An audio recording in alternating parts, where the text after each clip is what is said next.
Hey there, nonprofit leaders. Tell me if this sounds familiar. You leave a staff meeting thinking, yes, we're totally aligned. Everyone's got it.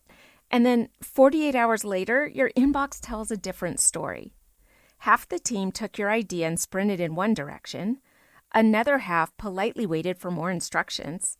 And one person somehow started building an entirely new project. You sit back, reread your notes, and think, how did we get here? I thought I was clear.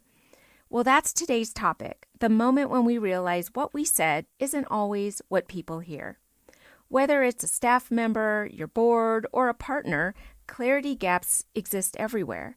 And as leaders, we can't afford to keep losing time, trust, and energy to mixed messages. So today, we're going to unpack why this happens and how to fix it.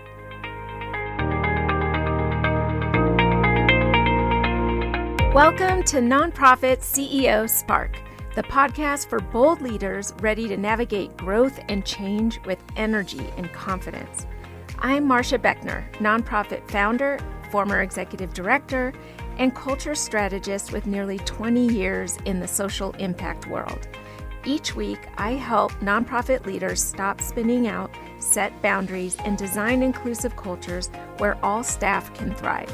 If you're ready to reignite your leadership without sacrificing your well-being, hit subscribe and let's spark your next chapter together.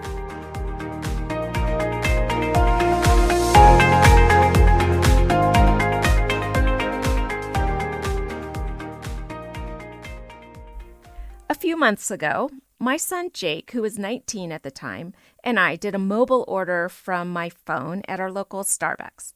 It was one of those Starbucks stores that sits on the edge of a big shopping center parking lot.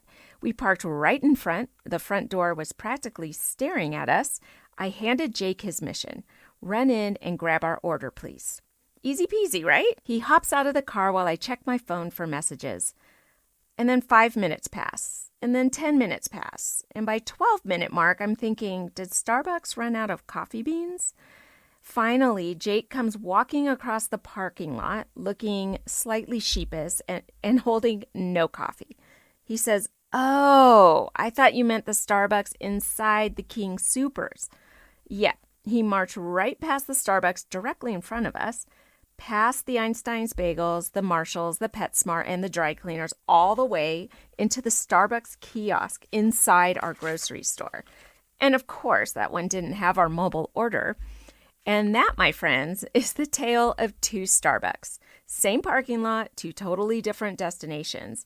So today's episode is brewed around one of my favorite real-life leadership lessons, what a Starbucks mix-up can teach us about effective communication and alignment with our teams.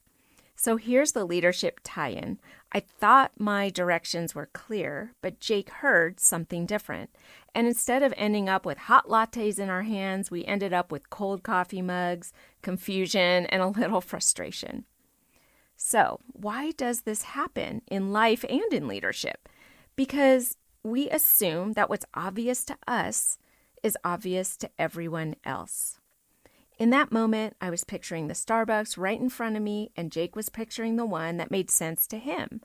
Both logical, both based on our own perspectives. And that's exactly what happens in organizations.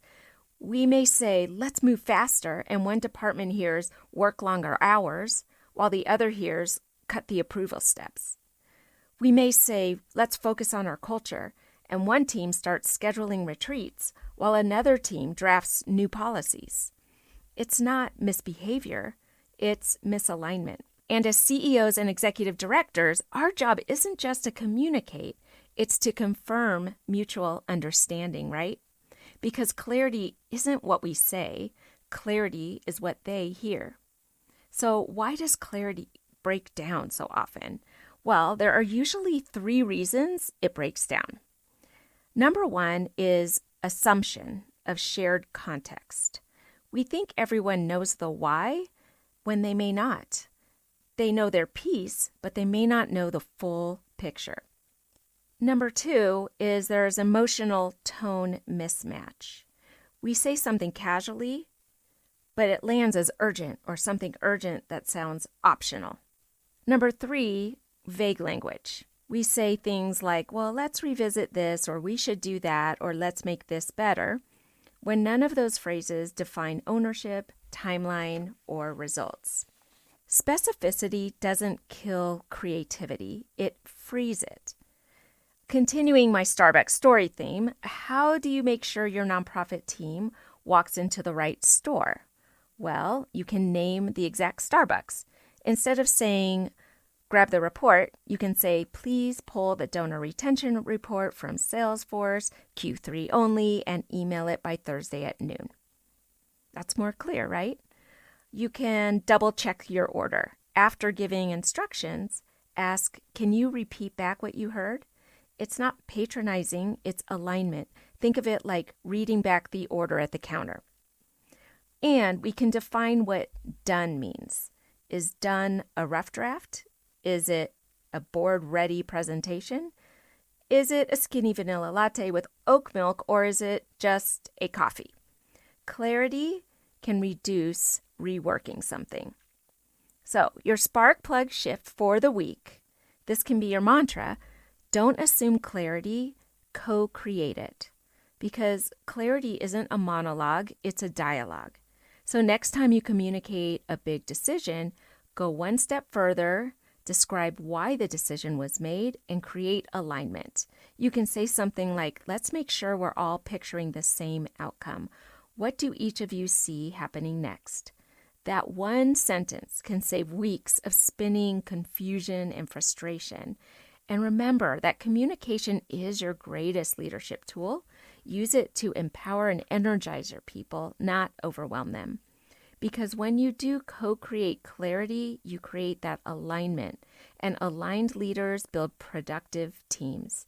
Now, had I taken my own advice when it came to my son getting our Starbucks order right, our vanilla lattes would have been piping hot, just how we like it. Thanks for joining me today on Nonprofit CEO Spark.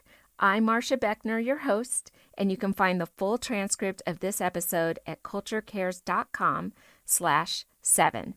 Until next time, keep leading with heart and protect your spark. Thanks for listening to today's episode of Nonprofit CEO Spark. If you're ready to turn burnout into boundaries and build a healthy, happy culture where everyone, including you, can thrive, visit culturecares.com to learn how I support nonprofit organizations like yours. If this episode brought you value, share it with a fellow leader navigating stress and overwhelm. And remember, you are meant for great things, and you don't have to burn out to prove it. Until next time, keep leading with courage and confidence.